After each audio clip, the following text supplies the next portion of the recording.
Ward क्रमांक 134 से जो उम्मीदवार जिनसे हम बात करने वाले हैं, उन्होंने अभी नॉमिनेशन फॉर्म भरा है। ये उम्मीदवार जो हैं वो कांग्रेस से अधिकृत हैं और बताया जा रहा है कि ये एजुकेटेड हैं और इन्होंने जो है वार्ड क्रमांक 134 को बहुत अच्छी तरह से परखा है। तो आइए जानते हैं कि इनसे इनका क्या है कहना और किस तरह से किन किन मुद्दों को ये जनता के सामने लेके जाएंगे। सबसे पहले तो आपका नाम बताइए और किन किन मुद्दों को लेकर आप खड़े हो रहे हैं। मेरा नाम आयशा कुरैशी है, मैं एक डीएड टीचर हूँ। तो हम लोग का जो मुद्दा है, हम लोग वहाँ के जो है स्थानिक उम्मीदवार हैं, तो वहाँ के एरिया के जो भी मुद्दे हैं, जैसे कि नशा है, एजुकेशन का सिस्टम है जो सही से नहीं है, लड़कियों के लिए जो भी प्रॉब्लम हो रही है लड़कियों का, और उसके अलावा बहुत सारे ऐसे मुद्दे हैं, पानी का है, लाइट का है, और सबसे जो मेन है वो रिश्वत का है कि जो भी है हम लोग को इधर ऐसा दावा कर रही है जो अभी लोकल वहाँ पे पार्टी है जो जीत के आई हुई है कि हमने पानी दे दिया है, लेकिन वो पानी का सिस्टम अपने घर तक पहुँचाने के लिए हम 15-20 हज़ार की रिश्वत दे रहे हैं। लाइट बिल जो है वो बढ़ के आ रही है, उसके लिए हम लोग पहले भी हटाने के खिलाफ में प्रोटेस्ट कर चुके हैं, और अगर हम लोग को पावर मिलता है, हम लोग जीत के आते तो और ज़्यादा से ज़्यादा इस चीज़ के लिए हम, क्योंकि जो गरीब लोग हैं उन लोगों को महंगाई की वजह से बहुत तकलीफ हो रही है, और जो लोग हैं वो बाहर से आ रहे हैं, जीत रहे चले जा रहे हैं, उसके बाद में हम लोग को पता भी नहीं कि कौन आया कौन गया। देखा जाए तो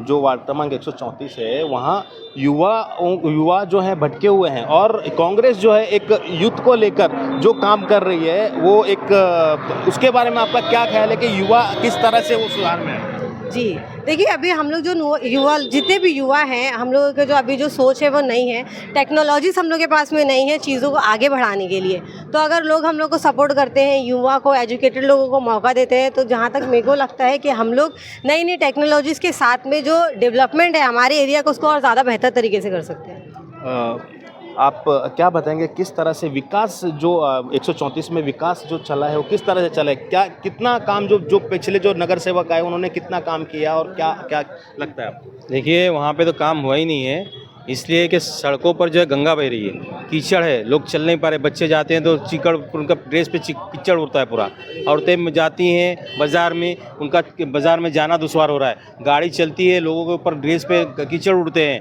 वहाँ जी के क्या हाल है, मैंने लेटर डाला, कई जगह डामा डलवाया, लेकिन एक आम आदमी कितना कर सकता है जब हम लोग के पास पावर नहीं है, जब तक हम लोग जीतते नहीं हैं तो हम लोग की एक लिमिटेशन है, क्योंकि हम लोग पास फंड नहीं है। अब लेटर डलवा के BMC से और अधिकारियों से रिक्वेस्ट करके हम लोग कितना कर सकते हैं, 10 गड्ढे बुझा सकते हैं, 20 गड्ढे बुझा सकते हैं, और उससे ज़्यादा क्या करेंगे। अगर हम लोग जीते, हमारे पास पावर होता है तो हम ज़्यादा से ज़्यादा काम कर सकें। गंदगी का वो हाल है कि बीमार पड़ रहे बच्चे, देखिए हॉस्पिटल में जाके आज गोंडी के 60 से 70% लोगों को टीबी, कैंसर, शुगर बीमारियों से पब्लिक परेशान है, कोई पूछने वाला नहीं है उनको। और इसके लिए एक एजुकेटेड को अगर आप लेके आओगे, अगर एक एजुकेटेड बंदा जीतेगा तो वो इस पर काम करेगा, क्योंकि लोकल है, स्थानीय के, हमको उधर की जो है नब्ज़ हमें पता है, हमें पता करने की ज़रूरत नहीं है कहाँ काम करना है, क्या करना, कहाँ कमी है, हम लोग जानते हैं। हम लोग को 45 ईयर्स वहाँ से हो गए, हम लोग छोटे से बड़े हो गए, उसी धुएं में हम लोग रहते हैं। SFS कंपनी का धुआं आज बहुत बड़ा मुद्दा है, डंपिंग ग्राउंड आज बहुत बड़ा मुद्दा है, कोई बोलने को तैयार नहीं है, सारे खामोश बैठे हुए हैं।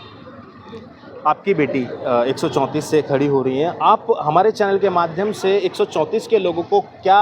निवेदन करेंगे? मैं 134 के लोगों को निवेदन करूंगा कि नए लोगों को मौका दीजिए, नौजवान लोगों को मौका दीजिए, पढ़े लिखे लोगों को मौका दीजिए, स्थानीय लोगों को मौका दीजिए। और इन्हें, ये जो है मेरी बेटी DED टीचर है और वहाँ पे एजुकेशन की बहुत ज़रूरत है। आज अगर गोंडी में सबसे ज़्यादा किसी चीज़ की ज़रूरत है, एजुकेशन। अगर एजुकेशन बढ़ेगा तो नशा कम होगा, एजुकेशन बढ़ेगा तो जो खुद ब खुद क्राइम कम होगा। इसलिए मैं लोगों से 134 लोगों से बहुत ही गुजारिश करना चाहता हूँ कि प्लीज़ प्लीज़ प्लीज़ मेरी बच्ची को ज़्यादा से ज़्यादा वोट देकर जिताएं, और हम लोग आपके लिए जिलो जान उससे हम लोग काम करेंगे। कैमरामैन दिनेश कागड़ा के साथ मैं सनी महरोल, मुंबई, मानकुर।